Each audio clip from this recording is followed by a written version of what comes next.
कि उम्र भर यही गलती करता रहा, तकलीफ साइकोलॉजी में थी, मैं टेक्नोलॉजी के पीछे पड़ता रहा. એ પ્રમોટરને પછી કહી શકાય કે yes my company is ready for IPO. એ લોકો અમારી ઓફિસ આવીને કે આઈપીઓ કરવો છે, કે એને ખાસ જોયું કે આઈપીઓ કરવાથી તો બહુ પૈસાદાર થવાય, એટલે એ લોકોએ કરવો છે. પણ આ સાચી રીત નથી. પણ જ્યારે પબ્લિકમાં આવો છો ત્યારે તમારે આ સમજવું પડે કે ભાઈ આ આપણી કંપની છે, મારી નથી. એટલે હવે મારાથી બોર્ડ રિઝોલ્યુશન વગર એક કામ થાય નહીં. તો આ લોકોને માઇન્ડસેટ નથી ને લોકો એવો તૈયારી બી નથી કે મારી કંપનીમાં મારે વળી શું કામ લોકોને પૂછવાનું. જ્યારે આઈપીઓમાં આવે છે ત્યારે આખી વસ્તુ બદલાઈ જાય છે કે તમે આઈપીઓ લાવતા હોય તો હું તમારી સાથે એટલા માટે જોડાઉં છું કે તમારી સાથે સાથે મારું બી ભવિષ્ય બનવું જોઈએ. એટલે અહીંયા ફ્યુચરિસ્ટિક વેલ્યુએશન આવે. એસએમઈ આઈપીઓ અને મેઇન બોર્ડ આઈપીઓ વચ્ચેનો ફરક શું? અને બીજી એક મિથ છે કે આ પ્રકારના આઈપીઓ લાવવા માટે બહુ બધો ખર્ચો કરવો પડે છે. નમસ્કાર દર્શક દોસ્તો, પૈત્રીના પોડકાસ્ટની અંદર આપનું હાર્દિક સ્વાગત છે. અને સ્વાગત છે ડૉક્ટર રાકેશ દોશી. ડૉક્ટર છે, પીએચડી કર્યું છે તેમણે, અને ઓરિજિનલ સ્ટોક માર્કેટના વ્યક્તિત્વ છે. સ્ટોક માર્કેટ એટલે આમ તો ભવિષ્યની સંરક્ષણાત્મક નીતિનો એક ભાગ, પરંતુ એમાં તમે કઈ રીતે રમો છો, તમે કઈ રીતે તેની સાથે બિહેવ કરો છો માર્કેટ સાથે, તેના ઉપર તમારી સફળતાનો આધાર હોય છે. તમે રોજેરોજ ટ્રેડિંગ કરીને પણ કમાઈ શકો છો, પણ શું એ સુરક્ષિત રસ્તો છે કે નથી? આ એક બહુ મોટો પ્રશ્ન છે. રાકેશભાઈ આપણને ઘણા બધા એવા રસ્તા સૂચવી શકે કે જેની અંદર તમે તમારું ભવિષ્ય સ્ટોક માર્કેટની અંદર કેવી રીતે સુરક્ષિત કરી શકો. પણ આજે આપણે એક નવા વિષય સાથે એમની સાથે વાત કરવાના છે, અને તે છે આઈપીઓ અને આઈપીઓની રેડીનેસ. શા માટે આઈપીઓ? કોને આઈપીઓની જરૂર પડે? ઘણી વ્યક્તિઓ એવું ઈચ્છ્યું કે ભાઈ મારી પાસે જેટલા પૈસા છે એમાં જો રમું તો મારે શેના માટે કોઈ બીજાની દખલગીરી સહન કરવી જોઈએ? પરંતુ શું આઈપીઓ એ ખરેખર દખલગીરી છે? આ બધી વાતોના રહસ્યને ડૉક્ટર રાકેશ દોશી પાસે આપણે સમજવાનો પ્રયાસ કરીશું. રાકેશભાઈ, આપનું હાર્દિક સ્વાગત છે. Thank you નિખિલભાઈ. નિખિલભાઈ, સૌથી પહેલાં તો આપે જે એક નવી શ્રેણી શરૂ કરી છે એના માટે ખૂબ ખૂબ શુભેચ્છાઓ. Thank you. બીજું કે આ તમારા દિલથી અને તમારા પેશનનો સબ્જેક્ટ છે, તો બધાને જ એક ખબર છે કે આપ એના માટે શું ખૂબ સારી પ્રગતિ કરશો જ. રાઈટ. હવે આપને તમારા ક્વેશ્ચન પર આવીએ તો આપે જેમ કીધું તેમ કે હું ઓરિજિનલી સ્ટોક માર્કેટનો જ માણસ છું. પણ જ્યારે અમે સ્ટોક માર્કેટમાં કામ કરતા હતા તો ઘણી નવી બધી ટેકનોલોજી આવતી ગઈ, ઘણા બધા નવા થિયરી આવતા ગયા, પણ છતાં બી ઇન્વેસ્ટરો માટે કમાવાનું તો એક કે ને મૃગજળ સમાન જ હતું. તો અમે બહુ ડિટેલમાં ગયા કે એવું શું છે કે ઇન્વેસ્ટર કમાતો નથી. ત્યારે અમને ખબર પડી કે ઇન્વેસ્ટર પોતાની સાયકોલોજીના કારણે જ નથી કમાતો. તો એ સબ્જેક્ટમાં ડીપર ને ડીપર જતા ગયા. તો અને એમાં ખૂબ મહેનત કરી અને મેં એમાં ટ્રેડર્સ સાયકોલોજીના સબ્જેક્ટ પર મેં પીએચડી કર્યું. Very good. એના માટે અમને ડોક્ટરેટની પદવી મળી છે. અહીંયા જો થોડાક લાઇટર મૂડમાં હોય તો મને કહેવાનું મન થાય કે જે પેલી ગાલિબની ગઝલ છે કે ઉમ્ર ભર યહી ગલતી કરતા રહા ગાલિબ, ધૂલ ચહેરે પે થી આઈના સાફ કરતા રહા. ક્યા વાત હે. એક્ઝેક્ટલી આવું જ છે શેર બજારમાં કે ઉમ્ર ભર યહી ગલતી કરતા રહા, તકલીફ સાયકોલોજી में थी, मैं टेक्नोलॉजी के पीछे पड़ता रहा. રાઈટ. પણ આ કર્યા પછી અમે ઘણા બધા સારા રિઝલ્ટ પ્રોડ્યુસ કરી શક્યા છે. Thank you નિખિલભાઈ. આ મારી જર્ની છે. જી, તો સૌથી પહેલો પ્રશ્ન, અને તે આઈપીઓ રેડીનેસ. આ શબ્દ આઈપીઓ આઈપીઓ રેડીનેસ સમજાયું નહીં. What is your opinion? Right. તો સૌથી પહેલાં આઈપીઓ એટલે ઇનિશિયલ પબ્લિક ઓફર. જ્યારે કંપની ફર્સ્ટ ટાઈમ પબ્લિકમાં જતી હોય અને જે લોકોને ઓફર કરે તેને આઈપીઓ કહેવાય. આઈપીઓ દરેક કંપનીની લાઈફમાં માત્ર એક જ વાર આવે, કારણ કે ફર્સ્ટ ટાઈમ જ્યારે જાય તેને જ આઈપીઓ કહીએ. આ સંજોગોમાં એક પ્રોમોટર, એક બિઝનેસમેન પોતે પોતાની કંપનીમાં બહારના લોકોને ઇન્વાઇટ કરે છે કે તમે આવો, મારી કંપનીમાં રોકાણ કરો અને મારા સહભાગી બનો. રાઈટ. તો આ છે આઈપીઓ. હવે આઈપીઓ રેડીનેસ એક એવી વસ્તુ છે કે શું નથી તેનાથી આપણે સ્ટાર્ટ કરીએ. આઈપીઓ રેડીનેસ ખાલી લિસ્ટિંગ માટેનું પેપરવર્ક નથી, ખાલી સીએ ને સીએસ દ્વારા સેબીને સબમિટ કરાતા ડોક્યુમેન્ટેશન પણ નથી. આ એક બહુ ટ્રાન્સફોર્મેટિવ ઇવેન્ટ છે કે જ્યાં એક પ્રોમોટર પોતાની જે ફેમિલી ઓન કે પ્રોમોટર ડ્રીવન કંપનીને એક સિસ્ટમ ડ્રીવન, એક રેગ્યુલેટેડ એન્ટિટી તરફ લઈ જવાનો પ્રયાસ કરે છે. સાચું કહું ને નિખિલભાઈ, તો આ એક લીગસી ક્રિએટ કરવાની જર્ની છે. હવે અને થોડુંક સારી રીતે જોઈએ એકદમ આપણે નોર્મલ લોકોની લેંગ્વેજમાં, તો જ્યારે આપણે ઘરમાં કોઈ સારા મહેમાનોને બોલાવીએ અને મહેમાનો જો થોડુંક લાંબો સમય રહેવાના હોય તો આપણે કેવી ઘરની સજાવટ કરીએ છીએ, લાઇટ પંખા ચાલુ છે કે નહીં તે જોઈ લઈએ, સ્વચ્છતા છે કે નહીં તે જોઈ લઈએ, ઘરને સરસ સજાવીએ. બસ તો એક્ઝેક્ટ આ જ છે, પોતાની કંપનીમાં બહારના ગેસ્ટ આવવાના છે એના માટેની તૈયારી કરવાની. વાહ. બીજું ઇમ્પોર્ટન્ટ કે આ શું કામ બહુ જરૂરી છે, આઈપીઓ રેડીનેસને શું કામ સિરિયસલી લેવી જોઈએ. ધારો કે તમે એમ સમજો કે તમારો આઈપીઓ 3-4 વર્ષ પછી આવવાનો છે, છતાં બી આઈપીઓ રેડીનેસ માટે જે આપણે કદમ ઉઠાવીએ છીએ, ફાઇનાન્શિયલ ડિસિપ્લિન આપણે આપણી કંપનીમાં ઇન્વોલ્વ કરીએ છીએ, સિસ્ટમ ઇમ્પ્લિમેન્ટ કરીએ છીએ, કમ્પ્લાયન્સનું માઇન્ડસેટ કેળવીએ છીએ, ગવર્નન્સને આપણે મહત્ત્વ આપતા થઈએ છીએ. હવે આ બધી વસ્તુ એવી છે કે આઈપીઓ નહીં પણ આવે ને તો બી આ બધી વસ્તુના કારણે કંપનીમાં જે બેન્કેબલ બનીએ છે, જે ગ્રોથ માટેની સ્કેલેબિલિટી માટેની જે રેડીનેસ આવે છે, અને આ બધાની સાથે કંપનીનું વેલ્યુએશન એટલું ઇમ્પ્રૂવ થાય છે. નિખિલભાઈ, આપણે જે બિઝનેસ ખૂબ મહેનતથી, ખૂબ સંઘર્ષથી, ખૂબ જોખમો ખેડીને બનાવ્યો હોય એને આપણે સસ્તામાં શું કામ આપવો જોઈએ? તો આઈપીઓ રેડીનેસમાં આ બધા પાસાની આપણે ધ્યાન રાખતા હોઈએ છીએ. જી, બહુ સરસ વાત કરી રાકેશભાઈ દોશીએ. અને આઈપીઓની જરૂરિયાત શા માટે એ વિશે તેમણે બહુ વિસ્તૃત રીતે છણાવટ કરી અને ખૂબ ટૂંકા શબ્દોમાં સારા વાક્યોની અંદર બિલકુલ દિલને સ્પર્શી જાય તેવી વાત તેમણે કરી. પરંતુ એક 3 સાઇન તમે કહો, સંજ્ઞા જેને આપણે કહીએ છીએ, એ પ્રમોટરને પછી કહી શકાય કે yes my company is ready for IPO, કઈ ગઈ? નિખિલભાઈ, આ એક છે ને ખરેખર બહુ સારો સવાલ છે. જી. કારણ કે અમે એટલા બધા ક્લાયન્ટ્સના સંપર્કમાં આવીએ, એ લોકો અમારી ઓફિસ આવીને કે આઈપીઓ કરવો છે, શું કામ કરવો છે તે લોકો એક્સપ્રેસલી કહેતા નથી, પણ ઇન્ટુ બ્રેકેટ અમે સમજી જઈએ કે એના ફ્રેન્ડે કર્યો છે, કે એની બાજુની ઓફિસવાળાએ કર્યો છે, કે એને ખાસ જોયું કે આઈપીઓ કરવાથી તો બહુ પૈસાદાર થવાય એટલે એ લોકોએ કરવો છે. પણ આ સાચી રીત નથી. આપે જે 3 સાઇન પૂછી તો કદાચ હું એવું કહી શકું કે સૌથી પહેલી તો આપણને આપણા બિઝનેસમાં કોન્ફિડન્સ આવવો જોઈએ. કેવી રીતે? કે જ્યાં આપણે ગ્રોથને એક ટ્રેક્શન આપણે અચીવ કર્યું છે. ગ્રોથ એટલે સેલ્સમાં, રેવન્યુમાં, પ્રોફિટેબિલિટીમાં, આ ત્રણેયમાં આપણે ગ્રોથ કર્યો છે. બીજું કે થોડીક આગળની વિઝિબિલિટી દેખાવી જોઈએ, કંઈ વિઝન ક્લિયર થવું જોઈએ. ખાલી પૈસા લઈને શું કરવાનું, કોઈક સારું વિઝન મળે તો એના માટે પૈસા રેઝ કરીએ. હું એક એક્ઝામ્પલ આપું. મારા કઝિનને એ લોકો 60 વર્ષથી લૂમ સ્વિચ બનાવતા હતા અને પછી એમસીબીમાં ગયા. જ્યારે એ લોકોની નવી જનરેશન આવી ત્યારે એ લોકોએ જોયું કે આપણી પાસે જે ઇન્ફ્રાસ્ટ્રક્ચર છે એમાં આપણે હોમ બિલ્ડિંગની પ્રોડક્ટમાં બી જઈ શકીએ, અને જોઈએ તો 50,000 કરોડ રૂપિયાનું માર્કેટ છે. જ્યારે આવું વિઝન આવે કે 50,000 કરોડ રૂપિયાના માર્કેટમાં આપણે એક સરસ એન્ટ્રી કરવી છે અને એક સરસ ફ્યુચર બનાવવું છે, આવું વિઝન આવવું અને એક ગ્રોથનું ટ્રેક્શન હોય, તે પહેલી સાઇન. બીજી સાઇન એવી છે કે જ્યારે આપણા ગ્રોથ માટે બેંક પહોંચી નથી વળતી, એટલે કે આપણે મોટા થવા માટે બેંકનું ફાઇનાન્સ લીધું હોય, પણ એક લેવલ એવું આવે કે બેંકને બી ડેટ ઇક્વિટી અને આપણા વિઝન એટલા મોટા હોય કે એના માટે આપણી પોતાની કેપિટલની બી જરૂર પડે. એક્ઝામ્પલ આપું કે સુરતમાં હમણાં જ અમે એક multi speciality, rather super speciality critical કેરને સપોર્ટ કરતી એક મોટી હોસ્પિટલ છે. એ લોકોએ બહુ જ સરસ સમયમાં 300 બેડની હોસ્પિટલ સુધી પહોંચી ગયા અને એમાં બેંકનો બી સરસ સપોર્ટ લીધો એ લોકોએ. પણ હવે જો એ લોકોએ 1000 બેડની જર્ની ચાલુ કરવી હોય તો ત્યાં આપણને જરૂર પડે પ્રાઇવેટ ફાઇનાન્સની. તો આ એક બીજી સાઇન થઈ. અને ત્રીજીને જે સૌથી ઇમ્પોર્ટન્ટ છે ને જેના માટે બહુ ઓછા લોકો માનસિક તૈયાર હોય છે, તે સાઇન કદાચ હું એવું કહી શકું કે આપણા માઇન્ડસેટની. અત્યાર સુધી આપણે એક બિઝનેસ કેવી રીતે ચલાવે કે મારો છે, મારે જે ફાઇનાન્શિયલ ડિસિઝન જ્યારે જે લેવું હોય તે લઈ શકું, ટેક્સ ભરું નહીં ભરું એ બધું.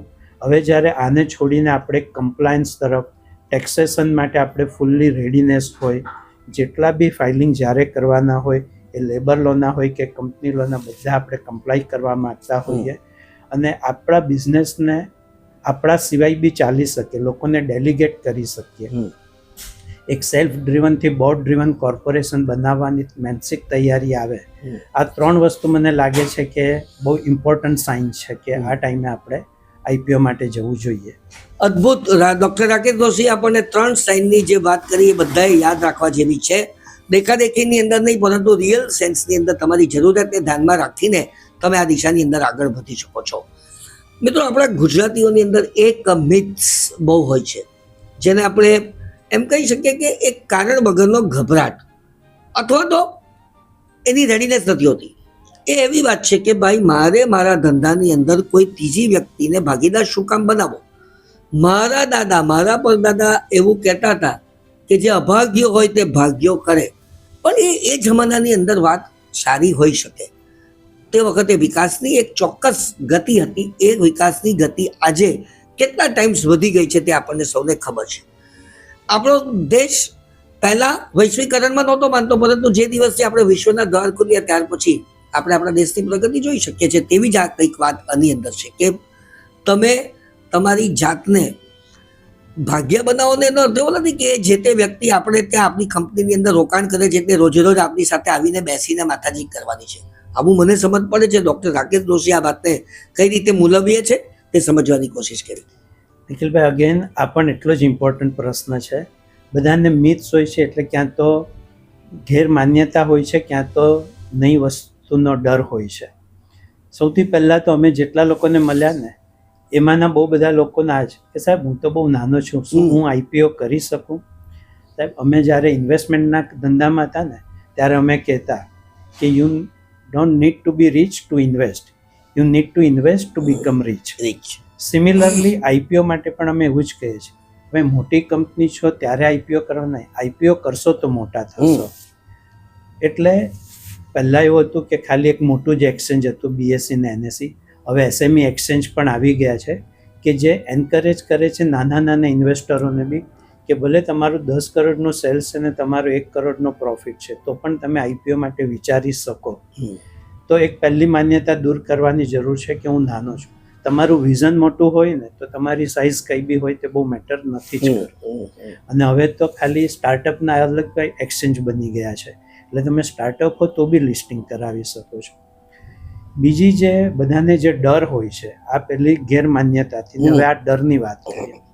ડરમાં એવું છે કે ભાઈ એકવાર હું આઈપીઓમાં જઈશ પછી તો મારે બધા ચોપડા ખુલ્લા કરી દેવા પડશે, મારે નાના નાના લોકોને જવાબ આપવા પડશે, સેબીના દરેક કાયદાઓનું મારે પાલન કરવું પડશે. આ એવો ડર છે. એક હસવાની વાત કહું કે બધાને હોય કે પછી મારે કોઈ નાના શેર હોલ્ડરને બી જવાબ આપવો પડે. તો મને યાદ છે, આ મેં જાતે જોયેલું છે કે ધીરુભાઈ અંબાણીએ જ્યારે સુરતમાં આરપીપીએલ ને આરપીએલ કરીને એમની 2 કંપની હતી તેની એજીએમ કરી હતી અને ધીરુભાઈને એક શેર હોલ્ડરે એવો સવાલ પૂછ્યો કે સાહેબ તમારી ફેક્ટરીની બહાર તો કેટલા ગાય ભેંસ ને પશુઓ રખડે છે, તો અમારે ફેક્ટરી પર આવવું કેવી રીતે? આવા સવાલનો બી જવાબ ધીરુભાઈએ આપવો પડેલો. પણ ધીરુભાઈ તો ધીરુભાઈ હતા, એમને એટલું હસતા હસતા કહી દીધું કંઈ નહીં, કાલથી હું બોમ્બેની ઓફિસ બંધ કરીને અહીંયા ડાંગ લઈને ઊભો રહીશ. પણ જો કપાટ, આવા નાના નાના સવાલના જવાબ બી આપવા પડે છે. પણ આ બધું છે ને ખરેખર બહુ ગૌણ હોય છે. બીજું કે લોકોને એક ડર હોય કે કંટ્રોલ જતો રહેશે કે હું મારી કંપની અત્યાર સુધી મારી રીતે કરી છે અને હું બહારના લોકોને જો ઇન્વાઇટ કરીશ તો કમસે કમ 25% તો પબ્લિકમાં આપવા પડે ને, એટલે એટલો કંટ્રોલ જતો રહે છે. સાહેબ, આ કંટ્રોલ આપવાની વાત નથી, તમે ઇન્ડસ્ટ્રીને ડોમિનેટ કરી શકો છો. આ એક એટલી મોટી ઓપોર્ચ્યુનિટી છે કે તમે મોટી વેલ્થ ક્રિએટ કરી શકો છો અને તમારા પાર્ટનર્સ, તમારા સાથે કામ કરતા સ્ટાફને બી એક મોટી વેલ્થ ક્રિએશનની ઓપોર્ચ્યુનિટી આપી શકો છો. અગેન ધીરુભાઈનો એક્ઝામ્પલ આપું તો ધીરુભાઈએ મને ખ્યાલ છે કે સૌથી પહેલો આઈપીઓ જ્યારે એટલે ફર્સ્ટ આઈપીઓ કરેલો માત્ર 2 કરોડ 82 લાખ રૂપિયાનો હતો અને 10 કરોડની કંપનીની વેલ્યુ હતી. એ વખતે જો ધીરુભાઈએ વિચાર્યું હતું કે ભાઈ ખાલી 2 કરોડ 82 લાખ રૂપિયા માટે હું 25%માં બહારના લોકોને બનાવું પાર્ટનર, તો આજે શું થશે? આજે ધીરુભાઈ અને એમને ક્રિએટ કરેલી કંપનીની વેલ્યુ ક્યાં પહોંચી છે? ઇન્ડસ્ટ્રી ડોમિનેટ કરે છે. એટલે 25% કંટ્રોલ આપવો વર્સિસ ઇન્ડસ્ટ્રીને ડોમિનેટ કરવો એની આ જર્ની છે. એટલે આવા બધા ડર રાખવાની જરૂર ચોક્કસ નથી. રાઈટ, બહુ સારી વાત કરી. અને હંમેશા એક નક્કી વાત છે કે ડર, ભય, ગભરાટ માણસને કારણ વગર ખતમ કરી નાખે છે, તેવો આપણો અનુભવ છે. મિત્રો, પેજ 3ના આ પોડકાસ્ટની અંદર આપણે વાત કરી રહ્યા છીએ સ્ટોક માર્કેટના નિષ્ણાત ડૉક્ટર રાકેશ દોશી સાથે. રાકેશભાઈ, મારો આના પછીનો જે સવાલ છે તે એવો છે કે માણસ કંપનીની શરૂઆત કરે છે ત્યારે એને એક ડ્રીમ બતાવવામાં આવે તમારા જેવા મિત્ર દ્વારા કે મારા જેવા મિત્ર દ્વારા કે ભાઈ તમારે આઈપીઓ લાવવો જોઈએ, પબ્લિકની અંદર જવું જોઈએ, એસએમઈમાં જવું જોઈએ, જાત જાતના ઓપ્શન્સ એને આપવામાં આવે. આ તબક્કાઓ કયા હોય છે, ક્યારે આપણે જઈ શકીએ? માત્ર આજે કંપની ખોલી નાખીએ અને એમ કહીએ કે ચલો મારે આઈપીઓ લાવવો છે તો ઇઝ ઇટ પોસિબલ? તો એ જે ફેઝિસ છે, એ તબક્કાઓની વાત આપણે દર્શક મિત્રોને કરવી જોઈએ કે ક્યારે આ તમારું સપનું સાકાર થઈ શકે. સૌથી પહેલાં તો નિખિલભાઈ, હમણાં જે આપણે વાત કરીને કે સૌથી પહેલાં તો કંપની એક ટ્રેક્શન અચીવ કરવું પડે, કંપની એક ગ્રોથ બતાવવો પડે કે હું વિસ્તરણ કરી શકું છું, પ્રોફિટ કરી શકું છું, સારી પ્રોફિટેબિલિટી અચીવ કરી શકું છું, બેંકનું ફાઇનાન્સ લઈને એને સારી રીતે સર્વિસ કરી શકું છું. તો આ પહેલું એક હોવું જોઈએ. સેકન્ડ, બીજી જે હમણાં અગેન વાત કરી કે એક મોટું વિઝન સામે આવવું જોઈએ કે આટલી મોટી ઓપોર્ચ્યુનિટી છે, હવે મારે કંઈક કરવું છે. તો આ બીજું થયું. અને ત્યાર પછી જે આવે તેને આપણે બે ભાગ પાડીએ કે એક લીગલી શું લાગે અને બીજું કે ખરેખર તૈયારી કેવી રીતની હોવી જોઈએ. લીગલીમાં એવી રીતે છે કે કદાચ આપણે એસએમઈનો ઇસ્યુ આજે નક્કી કરીએ તો આપણે કદાચ 8 થી 12 મહિનાની અંદર, 8 થી 10 મહિનામાં લિસ્ટિંગ કરાવી શકીએ.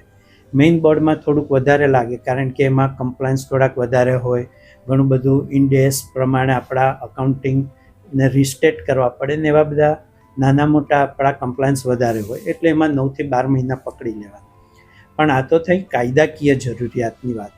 ખરેખર આપણે જોઈએ તો આ જર્ની મારા ખ્યાલથી એને 4 તબક્કામાં કદાચ વહેંચી શકાય. સૌથી પહેલો એક ગેપ એનાલિસિસ હોવું જોઈએ કે ખરેખર આપણી કંપનીમાં એવું શું ખૂટે છે કે જે આપણે પબ્લિકમાં જવા માટે જો રેડી નથી, તો એનું બહુ ડિટેલમાં એનાલિસિસ કરવું જોઈએ. સેકન્ડ, એ એનાલિસિસ કર્યા પછી એ જે ગેપ ફિલિંગ છે એની તૈયારી કરવી જોઈએ કે જ્યાં આપણે આપણા બુક્સ પ્રોપર કરતા હોઈએ, ટેક્સેશનને બધાને આપણી જે ફાઇલિંગ કર્યું છે તે જોઈએ, આરઓસી કમ્પ્લાયન્સ, લેબર લો કમ્પ્લાયન્સને બધા આપણે કરતા હોઈએ. અને આપણે જોવું જોઈએ કે શું આપણે મેન્ટલી બી રેડી છીએ. તો આ બીજો તબક્કો થયો. ત્રીજો તબક્કો આવે પછી આપણે જેને ફાઇલિંગ કહીએ, DRHPની તૈયારી એ કરવી જોઈએ. તો એના માટે આપણે ઘણી બધી એજન્સીઓને બી ઇન્વોલ્વ કરવાની હોય છે. તો આ બધી એજન્સીઓની સાથે મળીને આપણા રેકોર્ડ્સ આપણે સેબીને સબમિટ કરતા હોઈએ છીએ અને સેબી પાસેથી આપણે એક અપ્રુવલ લાવીએ છીએ. અને સૌથી મોટો અને છેલ્લો તબક્કો જે ચોથો છે કે જ્યાં ખરેખર આપણો પબ્લિક ઇસ્યુ અનાઉન્સ થાય, પબ્લિક આપણી કંપનીમાં પૈસા ભરે અને પછી એનું લિસ્ટિંગ થાય. તો આના માટે જે રોડ શો કરવા પડે, જાત જાતના ઇન્વેસ્ટરોને મળવું પડે, રિટેલ ઇન્વેસ્ટરો માટે પબ્લિક કોન્ફરન્સ કરવી પડે, તો આ ચોથો તબક્કો છે. આવા 4 તબક્કામાંથી મારા ખ્યાલથી પસાર થવું પડે છે. રાઈટ, બહુ સરસ તબક્કા તમે વાત કરી. અને આપણે બીજો એક પ્રશ્ન એ પણ થાય ને કે ભાઈ મારે આઈપીઓમાં ટીમ ઇઝ રિક્વાયર્ડ, ફક્ત કંઈ એક માણસ થોડું ઈચ્છે. તમે જે પ્રમાણે કીધું કે અલગ અલગ તબક્કામાં અલગ અલગ કામ કરવા પડે, તો એને માટે બી તો ટીમ જોઈએ ને. અને એ ટીમના કેટલાક શબ્દો મારે સમજવા છે, જેમાં આઈપીઓ લાવવા માટે we need banker, merchant banker, lawyer, auditor.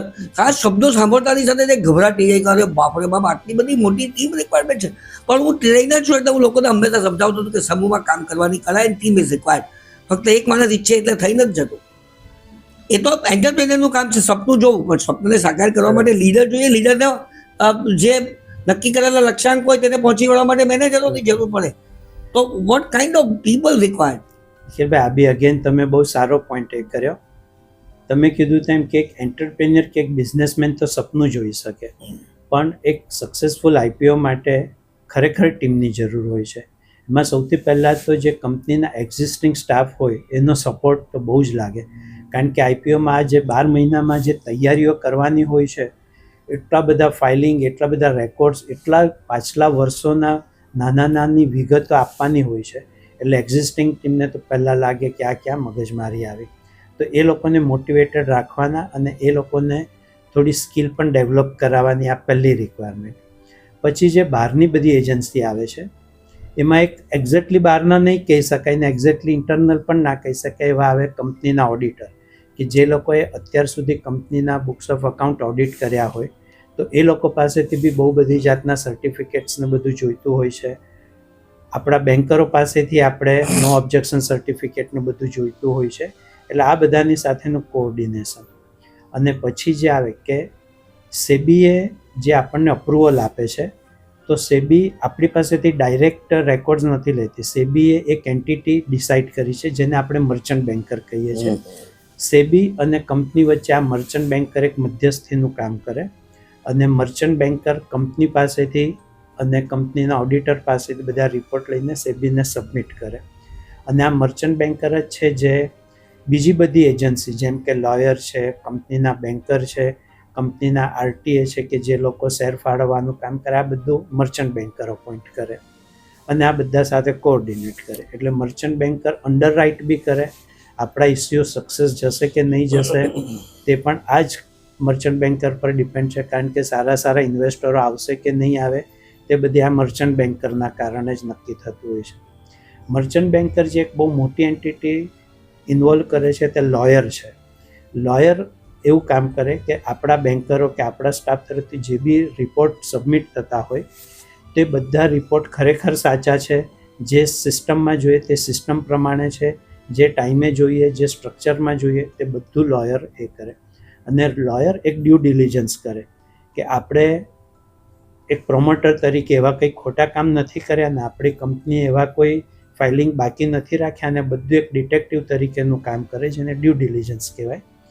અને સૌથી છેલ્લી એક એજન્સી આવે જેની વાત કરી, જેને RTA registrar and transfer agent. લોકોના પૈસા આવે તો એને એક અલગ અકાઉન્ટમાં રાખવાના. આપણો ઇસ્યુ બહુ વધારે ઓવર સબસ્ક્રાઇબ થયો તો કયા શેર હોલ્ડરને કેટલા શેર ફાળવવાના, શેર હોલ્ડર નહીં, જે એપ્લિકન્ટને કેટલા શેર ફાળવવાના તે બધું નક્કી કરે. એકવાર શેર ફાળવાઈ જાય પછી એ સેબીને સબમિટ કરે અને ત્યાર પછી સેબી આપણને ગ્રીન સિગ્નલ આપે કે હવે આ પૈસા કંપની પોતાના ઉપયોગ માટે લઈ શકે છે. તો આવી 4-5 એજન્સી છે. પણ અહીંયા છે ને નિખિલભાઈ, ખરેખર બિકોઝ અમે બિઝનેસમાં છીએ એટલે નહીં, પણ આ બધામાં એક ચોથી પાંચમી એક એન્ટિટી આવે છે જેને આપણે એડવાઇઝર કહીએ. મર્ચન્ટ બેન્કર અને કંપની વચ્ચે જો એક સારો એડવાઇઝર હોય તે તમને બહુ જ બધી રીતે હેલ્પ કરી શકે. તમારી કંપનીને કેવી ટાઈપનો મર્ચન્ટ બેન્કર ચાલશે, એ મર્ચન્ટ બેન્કરને કોસ્ટ માટે, ટાઈમ માટે, વેલ્યુએશન માટે તમારા વતી નેગોશિએટ કરે તેવો એક બહુ પાવરફુલ વ્યક્તિ જોઈએ. નહીં તો મર્ચન્ટ બેન્કરને તો ખરેખર એવું જોઈએ વધારેમાં વધારે ફી લે, ઓછામાં ઓછું વેલ્યુએશન આપે અને એના ટાઈમે આઈપીઓ કરે. આ બધી વસ્તુ કંપની માટે બહુ હાનિકારક છે. તો તમારે એક એવો વ્યક્તિ જોઈએ જે મર્ચન્ટ બેન્કર સાથે તમારા વતી ફાઇટ કરી શકે અને મર્ચન્ટ બેન્કરના જે પોઈન્ટ છે જે તમને કન્વિન્સ કરી શકે, અને બહુ સારો મધ્યસ્થી તમારા ને મર્ચન્ટ બેન્કર માટે. તો આવો એડવાઇઝર એક હોવો બહુ જ જરૂરી છે. તો એક આ 5મી ટીમ મેમ્બર થયો તમારો. એમ વાહ, બહુ સરસ વાત કરી. અને ટીમ જ્યારે અસરકારક બનીને સંકલન કરીને આગળ વધે તો જીવનની અંદર બહુ બધા અચીવમેન્ટ્સ આપણે પ્રાપ્ત કરી શકીએ. બીજો એક નાનકડો પ્રશ્ન વચ્ચે પૂછવાનું મન થાય છે કે એસએમઈ આઈપીઓ અને મેઇન બોર્ડ આઈપીઓ વચ્ચેનો ફરક શું? અને એક બીજી એક મિથ છે કે આ પ્રકારના આઈપીઓ લાવવા માટે બહુ બધો ખર્ચો કરવો પડે છે. એટલે પહેલાંથી બીક લાગે કે યાર મારે 30 કરોડ રૂપિયાના ભેગા કરવાના, એમાંથી આટલા કરોડ રૂપિયા મારે એ મેનેજ કરવાના. તો આ બાબતે આપ ખુલાસો કરજો. આમાં છે ને 2 વસ્તુ આપણે સમજીએ. સૌથી પહેલી તો કદાચ આને આપણે કોસ્ટ નહીં સમજીએ, આને એક ઇન્વેસ્ટમેન્ટ સમજીએ. તે મેન્ટાલિટી સૌથી પહેલાં કેળવવી પડે. બીજું, ચોક્કસ ખર્ચો થાય જ છે. આ ખર્ચાને બી અગેન છે ને 2 ભાગમાં આપણે વહેંચીએ. એક ખર્ચો એવો છે કે જે કોઈ બી કંપનીને લાગે, કારણ કે બધા ખર્ચા સરકારે અને સેબીએ નક્કી કરેલા હોય છે કે અમુક લિસ્ટિંગ ફી ભરવાની હોય છે. સેબી એટલે security exchange board of India. Security exchange board જે આના નિયમનકાર, જેને રેગ્યુલેટર કહીએ, સ્ટોક માર્કેટ કે કેપિટલ માર્કેટના જે રેગ્યુલેટર છે તે. તો એ લોકોએ અમુક ફિક્સ કરી છે જે બધી પર્સન્ટેજમાં જ છે. એમાં એવું નથી કે મોટાને ડિસ્કાઉન્ટ મળે, નાનાને વધારે, બધું ફિક્સ પર્સન્ટેજ જ. બીજા અમુક આરઓસીના ખર્ચા આવે તે બધા બી પર્સન્ટેજમાં ફિક્સ જ છે. એટલે આ મોટો ખર્ચો છે. પણ આ એટલા માટે જરૂરી છે કે કંપની જ્યારે પબ્લિકમાં જાય છે ત્યારે બહુ બધા રેગ્યુલેટરીને બી ખર્ચા થતા હોય છે. તો એના માટે રેગ્યુલેટરને બી ક્યાંકથી તો ઇન્કમ જોઈએ. અને બીજો એક ખર્ચો છે જે આપણે મર્ચન્ટ બેન્કરને આપવાનો હોય છે. તો આ એક ચોક્કસ ખર્ચો છે જેમાં મર્ચન્ટ બેન્કરે બી એટલી બધી મહેનત કરવાની હોય છે. સાહેબ તમે ખાલી એક પ્રોસ્પેક્ટસ જુઓ ને, DRHP કે ફાઇનલ જે પ્રોસ્પેક્ટસ બન્યું હોય 500 પાનાનું ને એટલા ઝીણા ઝીણા અક્ષરમાં લખાયેલા 500 પાનાનું, તો સાહેબ એ બધું સંકલન કરવું પડે. એમાં એક બી શબ્દ કે એક બી ફિગર એવો નહીં લખાયો હોવો જોઈએ જે લીગલી કોઈ ચેલેન્જ કરી શકે. તો આ બધું એટલી અલગ અલગ એજન્સી પાસે કોઓર્ડિનેટ કરવાનું હોય તો એમને એક ફિક્સ ખર્ચો લાગે, અને બીજો એક ફંડ રેઝિંગનો ખર્ચો હોય છે. તો આ બધું જોઈએ તો સારો એવો ખર્ચો લાગે છે. પણ કદાચ આપણે જોઈએ તો એવું કહી શકાય કે બહુ મોટા ઇસ્યુ હોય તેમાં, બહુ જ મોટા ઇસ્યુ હોય તો તેમાં 3 થી 8% વચ્ચે, અને SMEમાં કદાચ 6 થી 12% વચ્ચે હમણાં માર્કેટમાં ચાલે છે. પછી ડિપેન્ડ, એટલે 30 કરોડ રૂપિયા જોઈતા હોય SME IPO ને તો લગભગ 3 કરોડનો ખર્ચો થાય એવું આપણે માની શકીએ. છતાં કંપનીની ક્વોલિટી ને માર્કેટની સિચ્યુએશન ને આ તે બધાના બેઝ પર બહુ ફરક પડી શકે. પણ મોટા મોટી તમારી વાત બરાબર છે, આવું કંઈક સમજાય. મિત્રો, આગળ વધ્યા કાર્યક્રમમાં રાકેશભાઈ દોશી, ડોક્ટર રાકેશ દોશી સાથે વાત કરી રહ્યા છે અને IPO ની પરિભાષાઓને આપણે સમજવાની કોશિશ કરી રહ્યા છે. નિખિલભાઈ, એક નાનો વસ્તુ મને ડિસ્ટર્બ કરવાનું મન થાય. જી જી. આપણે બધી કોસ્ટની વાત કરી, પણ જે એક સૌથી મોટી કોસ્ટ છે ને, તે કોસ્ટ છે પુઅર પ્રિપેરેશનની. તમે જો પ્રોપર પ્રિપેર નથી કરતા ને તો એની ઇમ્પેક્ટ તમારા કેટલો લાંબો ટાઈમ લાગે છે, તમારું વેલ્યુએશન બી બહુ હદ તક.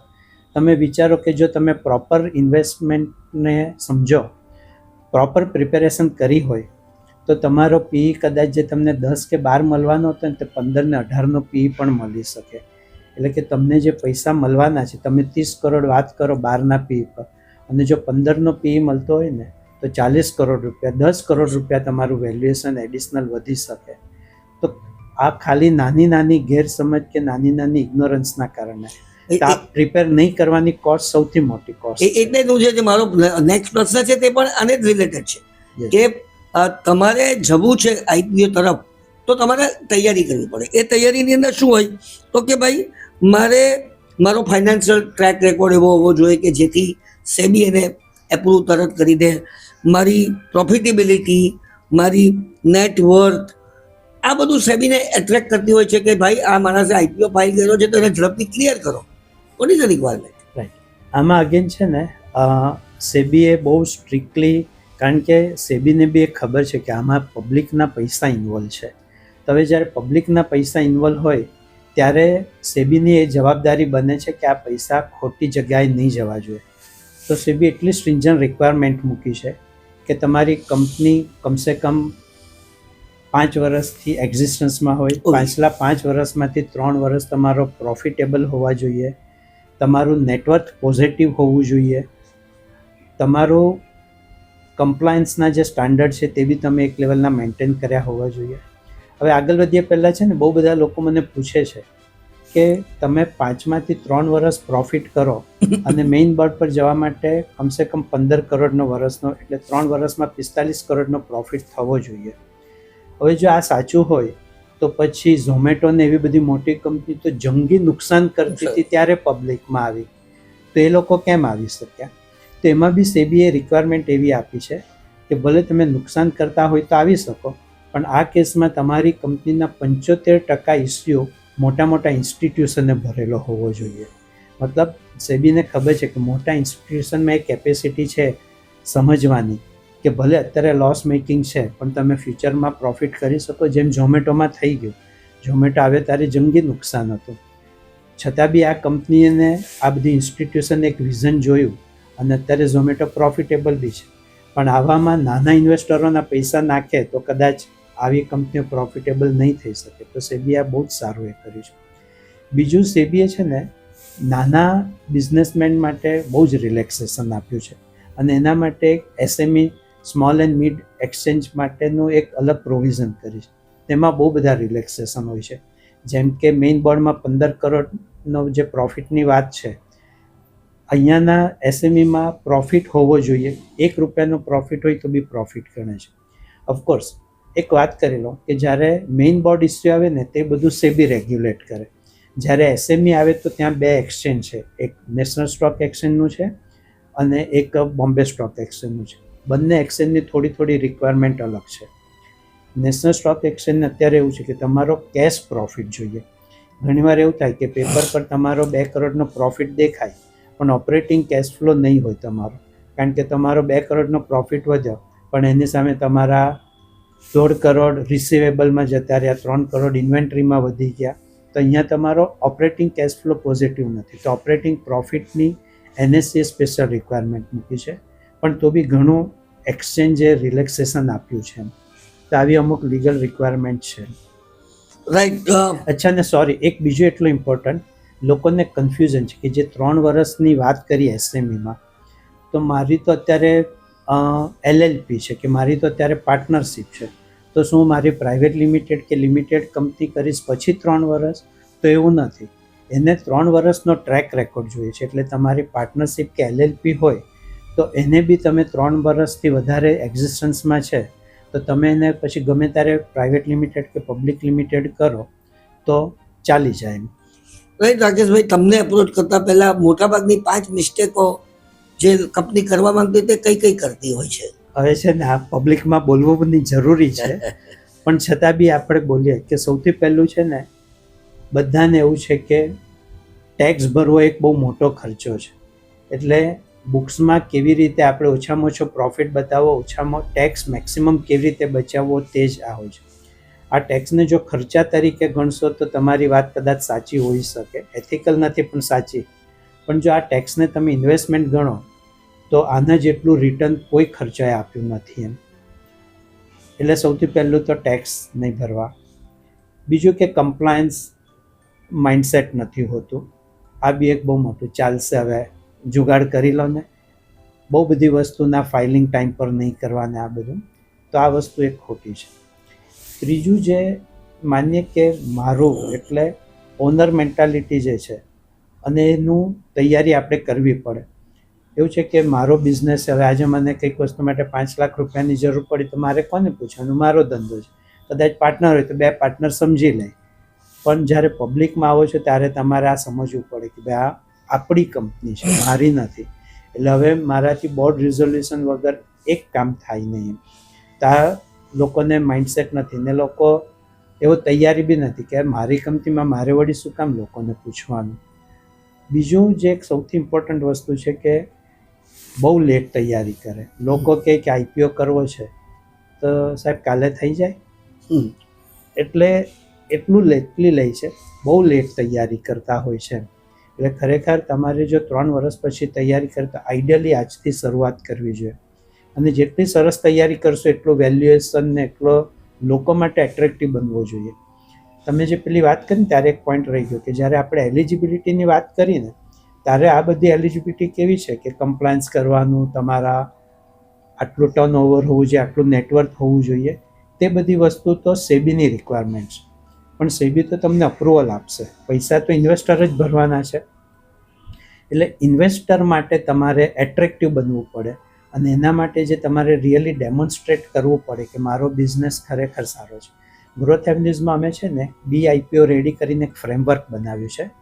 એમાં અમે જોઈએ, એ ફ્રેમવર્કમાં અમે quality of growth, quality of profit અને ક્વોલિટી ઓફ બેલેન્સ શીટ, એના વિશે અમે બહુ જ પ્રમોટરને એ કરીએ કે તમે ખાલી સેલ્સ અને પ્રોફિટ લઈને આવો એનાથી લોકો એટ્રેક્ટ નહીં થાય.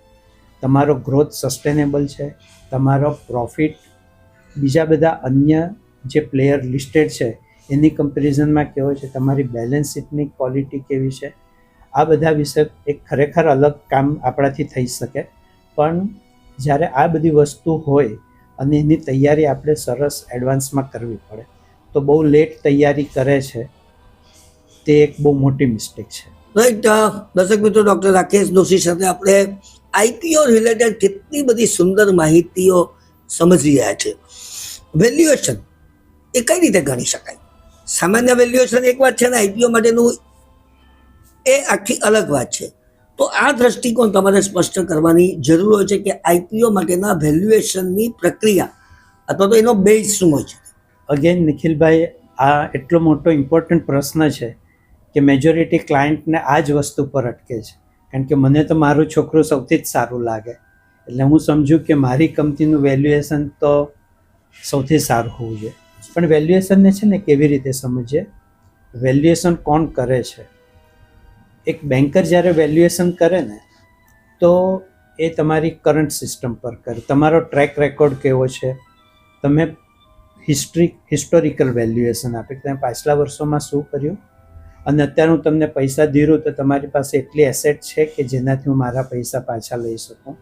તો આ નોર્મલ બેન્કરનું વેલ્યુએશન છે. જ્યારે આઈપીઓમાં આવે છે ત્યારે આખી વસ્તુ બદલાઈ જાય છે કે તમે આઈપીઓ લાવતા હોય તો હું તમારી સાથે એટલા માટે જોડાઉં છું કે તમારી સાથે સાથે મારું બી ભવિષ્ય બનવું જોઈએ. એટલે અહીંયા ફ્યુચરિસ્ટિક વેલ્યુએશન આવે. એમાં તમારી ઇન્ડસ્ટ્રી કેટલી સારી છે, તમે પોતે કેટલા સ્પીડથી આગળ વધી રહ્યા છો, તમારું વિઝન શું છે, તમે અત્યાર સુધી જે અચીવ કર્યું છે તેમાં તમે કમ્પ્લાયન્સ કેવા મેન્ટેન કર્યા છે, શું તમારા બુક્સ એવું બતાડે છે કે આ બુક્સ પર હું રિલાય કરી શકું. અને સૌથી ઇમ્પોર્ટન્ટ કે હવે તમે જ્યારે પબ્લિકમાં આવો છો તો હવે તમારી કોમ્પિટિશન બેંકની સાથે નથી, ઓલરેડી જે વર્ષોથી લિસ્ટેડ છે તે લોકો સાથે છે. પણ એ બધાની સાથે બી મને લાગે કે ભલે એ લોકો મોટા છે પણ સ્પીડ તમારી સારી છે. તો આ બધા કેસની વેલ્યુએશન પર બહુ જ સારી અસર પડતી હોય છે. એટલે ફ્યુચરિસ્ટિક વેલ્યુએશન, તમારું વિઝન, તમારી ઇન્ડસ્ટ્રીનો ગ્રોથ એ બધાને લઈને એક સરસ રીતે આવે. રાઈટ. ડૉક્ટર રાકેશ જોશી, એક છેલ્લો પ્રશ્ન ને પછી આપણે અલ્પ વિરામ આપીશું, કારણ કે જિંદગીમાં હું ક્યારેય પૂર્ણ વિરામમાં માનતો નથી. The southern Gujarat chamber of commerce and ઇન્ડસ્ટ્રીની અંદર આપણે આઈપીઓ પ્રેન્યોર કરતા હતા. તમે એનો બહુ મુખ્ય ભાગ હતા અને હું અલગ અલગ હોદ્દાઓ પરથી આ આખા કાર્યક્રમને પ્રમોટ કરતો હતો અને તેને કારણે સફળતા પણ પ્રાપ્ત થઈ છે. રાધર આઈપીઓ માટેની જાગૃતિ લાવવા માટે પણ ચેમ્બરના પ્રયત્નોને આપણે ચોક્કસ બિરદાવવા રહ્યા. સુરત સાઉથ ગુજરાતની અંદર ડાયમંડની આટલી મોટી ઇન્ડસ્ટ્રી છે, ટેક્સટાઇલની આટલી મોટી ઇન્ડસ્ટ્રી છે, છતાં પણ આઈપીઓ લાવનારની સંખ્યા બહુ ઓછી છે, જે ખરેખર બહુ મોટી હોવી જોઈએ. મુંબઈની દ્રષ્ટિએ તો આપણે કશું જ નથી એમ કહીએ તો ચાલે. આટલું બધું આપણે ફંડ ઇન્વેસ્ટમેન્ટની અંદર આપણે આપી શકતા હોય પણ આપણે આપણા માટે ફંડ ભેગું કરવા માટે આટલી બધી કંજૂસતા શા માટે? આ આખી વાતને આપ કેવી રીતે બોલવો છો? અગેન નિખિલભાઈ, આપે જે વાત કરી તેને બહુ સારી રીતે કે જે આપણે ચેમ્બર ઓફ કોમર્સ દ્વારા જે આઈપીઓ પ્રેન્યોર કર્યું હતું, ખરેખર ઘણી સારી જાગૃતિ. એમાં તમે એક પ્રથા ચાલુ કરેલી કે આઈપીઓ પ્રેન્યોરને આપણે શ્રીફળ આપતા હતા કે તમે શ્રી ગણેશ કરો તમારી તૈયારીના. અને એમાંના કમસે કમ 4 જણાને ઓળખું છું કે જે લોકોએ બહુ સક્સેસફુલ આઈપીઓ આવીને લિસ્ટિંગ પણ કરાવ્યું છે. તો આ ચેમ્બરને બહુ જ સારું કહેવાય ને, સુરતને કોમ્યુનિટીમાં જે પોતાનું કન્ટ્રીબ્યુશન છે. હવે સુરતની જે એક વાત કરીએ ને તો બીજા બધા સિટી કરતાં આપણે બહુ જ આગળ છે, કારણ કે અહીંયા જે બિઝનેસ છે ને, ડાયમંડ ગણો, ટેક્સટાઇલ ગણો, તે બધા ફિઝિકલ એસેટવાળા છે કે જે તમને નક્કર કંઈક દેખાય છે. કદાચ બિઝનેસ નહીં ચાલે તો બી આપણી પાસે કંઈક છે. સાથે સાથે અત્યારે જોઈએ તો સુરત બીજી નવી ઘણી બધી વસ્તુમાં સ્પીડમાં આગળ વધી રહ્યું છે. સ્પેશિયાલિટી કેમિકલ, અનુપમ રસાયણ કે તત્વચિંતન કે અમે ઓર્ગેનિકની બધાની વાત કરીએ તો ઘણા બધા આપણે આગળ આવી રહ્યા છે. સોલારમાં આપણી પ્રગતિ આપણી સામે છે, પણ છતાં પણ એક જોઈએ તેવા આઈપીઓ ચોક્કસ નથી આવ્યા. તેમાં મને જે સુરતના આઈપીઓ સુરતના એન્ટરપ્રિનર માટે જે મને બહુ એક મોટી કમ્પ્લેન રહી છે, બ્રાન્ડિંગનો માઇન્ડસેટ નથી. તમે જુઓ કે વિવિંગમાં આપણે નંબર 1, ડાયમંડ પોલિશિંગમાં નંબર 1, તમે 4 સારી બ્રાન્ડ આપો જે નેશનલ લેવલ પર છે. અરે સાહેબ, અમે ટ્રેનમાં બેસે ને અહીંયાના કેટલા માણસને બાજુમાં અમદાવાદ વાળો ઓળખતો નથી હોતો, એવી આપણી છે. તો હું બધાને કહેતો કે તમે આટલા પૈસા કમાવો છો, તમે ખાલી 2% તો બ્રાન્ડિંગમાં નાખો. પણ એ બ્રાન્ડિંગ માટે કોઈ મહેનત નહીં કરી અને એના કારણે આપણે જ્યારે આઈપીઓમાં જઈએ ને તો આપણને કોઈ ઓળખતું જ નથી હોતું. બીજું કે આપણે ઇન્ફોર્મલ ચેનલથી કામ કરવા માટે બહુ ટેવાયેલા, તમે સમજી શકશો મારો ઇશારો કઈ તરફ છે. અને એના કારણે બુક્સ પર એટલા બધા પૈસા, એટલે એમ કેશ રીચ ઇકોનોમી છે પણ આપણા બુક્સ પર આપણે રિફ્લેક્ટ થતું નથી એમ. બીજું ફેમિલી ડ્રીવન ઓર્ગેનાઇઝેશન જ છે મેજોરિટી, એટલે હજુ બી મારે કંઈ ડિસિઝન લેવું હોય તો કાકાને કે દાદાને પૂછવું પડે એવી હાલત છે. તે છોકરાઓને બી પૂછવું પડે. એક્ઝેક્ટલી. અથવા છોકરાએ વિચારે કે પપ્પાને બી પૂછવું. એક્ઝેક્ટલી. તો જે આપણે ફેમિલી ડ્રીવનમાંથી જે કોર્પોરેટ ડ્રીવન મેન્ટાલિટી તે હજુ નહીં આવી શકીએ આપણી એમ. આ બધાના કારણે આપણે નહીં જઈએ, આગળ વધી શકીએ. પણ મને એક બહુ જ સુખદ આશ્ચર્ય એ છે કે હવેની જે જનરેશન છે, well educated, they are expose two so many different areas, અને એ લોકો એક સરસ વિઝનથી ને એક સરસ નવા ઉત્સાહ સાથે આવી રહ્યા છે અને એ લોકોને ટેક્સ ભરવામાં કંઈ વાંધો નથી, એ લોકોને કમ્પ્લાયન્સમાં કોઈ ઇસ્યુ નથી. એ લોકો માને છે કે મારા કરતાં હોશિયાર માણસને હું રાખી શકીશ. આજે જૈનમ કરીને આપણા સ્ટોક બ્રોકર છે, એમાં દિશાંતભાઈ આવ્યા છે. એટલા નવા બહારના લોકોને, બાકી સુરતમાં આપણે સુરતની જ માણસો શોધીએ અને આવું ઘણા બધા લોકોએ શરૂ કરી દીધું છે. તો આ એક બહુ સરસ યંગ જનરેશન સરસ કામ કરી રહી છે.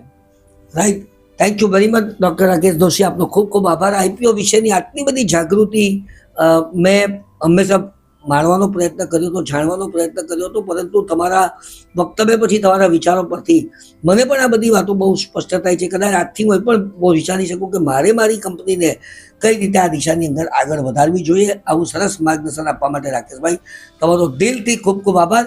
પેજ3ના કાર્યક્રમમાં આ હતા research analyst, stock analyst, share બજારના તજજ્ઞ અને આઈપીઓ લાવવા માટેના નિષ્ણાત ડૉક્ટર રાકેશ દોશી. ખૂબ ખૂબ આભાર. ફરીથી મળીશું, ત્યાં સુધી આપણા દોસ્ત નિખિલ મદ્રાસીને રજા આપશો. નમસ્કાર. એક નાનું ખાલી એડ કરી દેજો. જૈનમમાં મિલનભાઈ ઓલવેઝ કહે કે એના બિઝનેસની પ્રગતિ એની નેક્સ્ટ જનરેશન આવ્યા પછી જ ખૂબ થઈ છે. તો આ આગલી જનરેશનને બી સમજવું જોઈએ કે તમે શું કંટ્રોલ આપી દો છો, તમે શું પાવર આપો છો. બાકી જો હજુ મારે જ બધી રીતે મારી જ રીતે ધંધો કરાવડાવવો હોય નવી જનરેશનને, તો એ સુરતના લોકોએ છોડવું પડશે. રાઈટ. તો આવી વાતોની સાથે આજનો એપિસોડ સમાપ્ત કર્યો છે. આભાર. થેન્ક યુ નિખિલભાઈ, અને વન્સ અગેન આપે જે નવી ઇનિંગ શરૂ કરી છે એના માટે ખૂબ ખૂબ શુભેચ્છા. ધન્યવાદ.